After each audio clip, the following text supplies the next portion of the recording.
Price B to God. கர்த்தருடைய நாமம் மகிமைப்படுவதாக.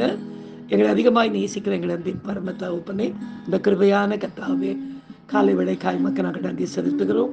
இந்த காலை வேளையிலும் உம்மை துதித்து பாடி ஆராதித்து இந்த நாளிலே நாங்கள் தியானிக்கும்படியாக கர்த்தர் எங்களுக்கு கொடுக்கிற வார்த்தைக்கு நேராக கடந்து போகவும், கர்த்தர் தாமே நீர் எங்கள் வாழ்விலே ஊழியத்தின் பாதையிலே செய்த நன்மைகளை சாட்சியாக சொல்லி உடைய நாமத்தை கர்த்தர் மகிமைப்படுத்தவும் கர்த்தர் உதவி செய்வீராக.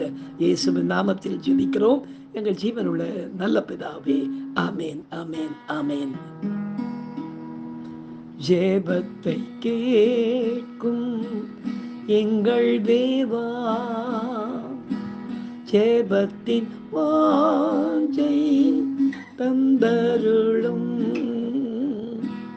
ஜெபத்திலே தரித்திருந்து ஜெபத்தின் மேன்மை காண செய்யும். ஜெபமே ஜீவன், ஜெபம் ஜெயம், ஜீவியத்தேக்கு இதுவே சட்டம். ஜெபமே ஜீவன், ஜெபம் ஜெயம், ஜீவியத்தேக்கு இதுவே சட்டம். ஊக்கத்துடனே ஓர் முகமாய் வாக்கு தத்தத்தை பற்றி கொண்டு நோக்கத்தை எல்லாம் மேன்மையாக்கி கேட்கும்படி கிருபை செய்யும். ஜெபமே ஜீவன், ஜெபம் ஜெயம், ஜீவியத்தேக்கு இதுவே சட்டம். ஜெபமே ஜீவன், ஜெபம் ஜெயம், ஜீவியத்தேக்கு இதுவே சட்டம். எனக்கு அருமையானவர்களே, இந்த நாளிலே நாம் தியானிக்கும்படியாக கர்த்தர் நமக்கு கொடுக்கிற வார்த்தைக்கு நேராகவும் சாட்சிக்கு நேராகவும் நாம் கடந்து போவோம். பிரியமார்களே, எடுக்கலாம், வாசிப்போம். சங்கீத புத்தகம் 65ஆம் சங்கீதம் 2ஆம் வசனத்தை நாம் வாசிக்க கேட்போம். ஜெபத்தை கேட்கிறவரே, மாம்சமான யாவரும் உம்மிடத்தில் வருவார்களாக என்று எழுதப்பட்டிருக்கிறது. பிரியமானவர்களே, ஜெபம் ஜெயத்தை தர வல்லமையானது என்பதை நாம் அறிந்திருக்கிறோம். ஜெபத்தின் மேன்மையை அறிந்து கொள்வது அவரவர்களுடைய முயற்சிக்கு ஏற்ற வண்ணம் அமைகின்ற ஒரு வெற்றியாக இருக்கிறது. இது ஆண்டவருக்கும் நமக்கும் உள்ள உறவின் மேன்மையை காண்பிக்கிற ஒரு செயல்பாடு. தங்களது உலக தேவைகளுக்காக மட்டுமே சிந்தித்து அதை பெற்றுக்கொண்டேன் என்று சாட்சி கொடுக்கிறவர்களை இன்றைக்கும் நாம் சபைகளில் பார்க்கிறோம். ஜெபம் என்னவெல்லாம் பெற்றுக் கொடுக்கும் என்பதை அவரவர்களது ஆவிக்குரிய நிலைதான் நிர்ணயித்து காண்பிக்கின்றது. ஆண்டவரோடு அவரவர்களுக்கு இருக்கிற உறவின்படி கேட்பார்கள், பெற்றுக் கொடுக்கிறார்கள். இந்த வசனம் என்ன சொல்கிறது பாருங்கள்.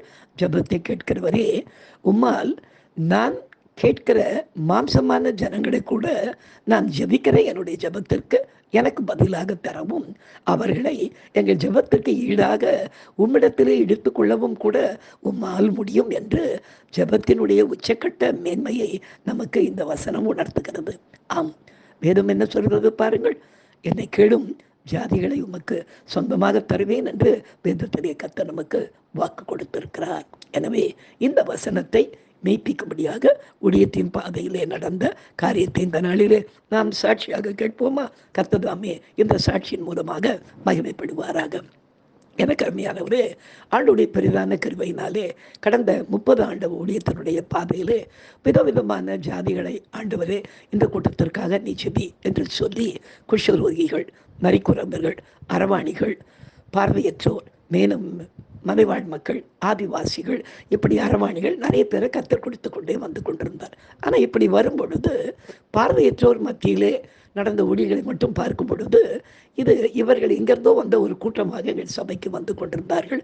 இவங்களுக்கு ஒவ்வொரு மாதமும் எங்களால் முடிந்த உதவிகளை செய்து கிறிஸ்மஸ்க்கு புது ஆடைகளை கொடுத்து அவர்களை நாங்கள் கத்தருக்குள்ளே அதான் வந்தவங்களில் எத்தனை பேர் ஞானஸ்நானம் பெற்றவர்கள், எத்தனை பேர் பெறாதவர்கள் என்பது தெரியவே தெரியாது. ஏன்னா அப்படியெல்லாம் கேட்டால் அவங்க வராமல் நின்று விடுவார்களோ என்ற பயத்தில் உதவிகளை செய்து அவர்களை நாங்கள் ஆண்டவருக்குள்ளே வர வைத்துக் கொண்டிருந்தோம். ஆனால் குஷ்டரோகிகளுக்கு கிட்டத்தட்ட 90 பேருக்கு மேலே நான் ஞானஸ்நானம் கொடுத்திருக்கிறேன்.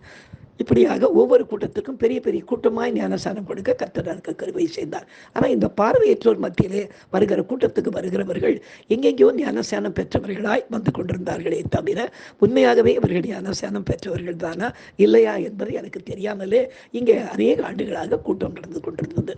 எனவே நான் அடுத்த ஒரே ஒரு காரியம் கேட்டேன், ஆண்டவரே, இங்கே வருகிற ஜனங்கள் எங்கள் சபையிலே உபதேசத்தை பெற்று ஞானஸ்நானம் பெறுகிறவர்களாக, அதாவது ஜெபத்தை கேட்கிறவரே மாம்சமான யாவரும் உம்மிடத்தில் வருவார்கள் என்ற வசனத்துக்கு ஏற்ற வண்ணமாய் நான் ஜெபிக்கிற இந்த ஜெபங்களுக்கு பதில் தந்து நானே அவர்களுக்கு ஞானஸ்நானம் கொடுத்து என் கண்களால் அவருடைய ரட்சிப்பை காணும்படி எனக்கு காரியத்தை வாய்க்க செய்யும் என்று ஜெபித்துக் கொண்டிருந்தேன். கர்த்தருடைய பெரிதான கிருபையினாலே கடந்த நாட்களிலே இந்த போன ஞாயிற்றுக்கிழமை அன்று ஒரு 3 பேர் பார்வையற்றவர்கள் வெகு தூரத்திலிருந்து சபைக்கு வருகிறவர்கள் ஞானஸ்நானத்திற்கு ஒப்பு கொடுத்து கர்த்தருடைய பெரிதான கிருபையினாலே கர்த்தருடைய பிள்ளைகளாய் மாறினார்கள். கர்த்தருடைய நாமம் மகிமைப்படுவதாக.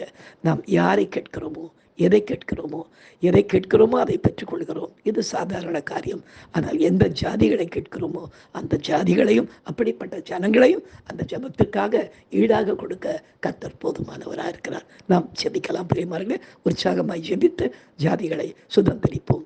எங்களை அதிகமாய் நேசிக்கிற எங்கள் அன்பின் பரம தகப்பனே, இந்த கிருபையான விளைக்காய் மக்கள் நாங்கள் நன்றி செலுத்துகிறோம். வானமும் பூமியும் ஒழிந்து போனாலும் உம்முடைய வார்த்தையின் ஒரு உறுப்பாகிலும் ஒழிந்து போவதில்லை என்று சொல்லப்பட்ட வார்த்தையின்படியாக கர்த்ததாமே தகப்பனே, அப்பா, நாங்கள் கேட்ட ஜாதிகளை எங்களுக்கு எங்கள் ஜெபத்தின் மூலமாய் நீர் கொடுக்கிறதற்காய் மக்கள் நன்றி. கடந்த வாரத்திலும் கூட இந்த ஞாயிற்றுக்கிழமையிலே கர்த்தாவே, பார்வையற்ற ஜனங்கள் கடந்து வந்து பிதா குமாரன் பரிசுத்தாவின் நாமத்தினாலே ஞானஸ்நானம் பெற்று சபையிலே மந்தைகளை சேர கர்த்தர் உதவி செய்தீரே, உமக்கு நன்றி ராஜா. தொடர்ந்து இன்னும் ஆழமாய் ஜெபத்தின் மேன்மையை அறிந்து ஜாதிகளை சுதந்திரிக்க கர்த்தர்களுக்கு உதவி செய்யும்படியாய் ஜெபிக்கிறோம். பெரிய காரியங்களை செய்வீராக இயேசுவின் நாமத்தில் ஜெபிக்கிறோம் எங்கள் ஜீவனுள்ள நல்ல பிதாவே, ஆமேன். என் ஆத்துமாவே கர்த்தரை ஸ்தோத்திரி, என் முழு உள்ளமே அவருடைய பரிசுத்த நாமத்தை ஸ்தோத்திரி. என் ஆத்துமாவே கர்த்தரை ஸ்தோத்திரி, அவர் செய்த சகல உபகாரங்களையும் மறவாதே. ஆமேன். ஹல்லேலூயா, ஹல்லேலூயா, ஹல்லேலூயா. God bless you. Thank you.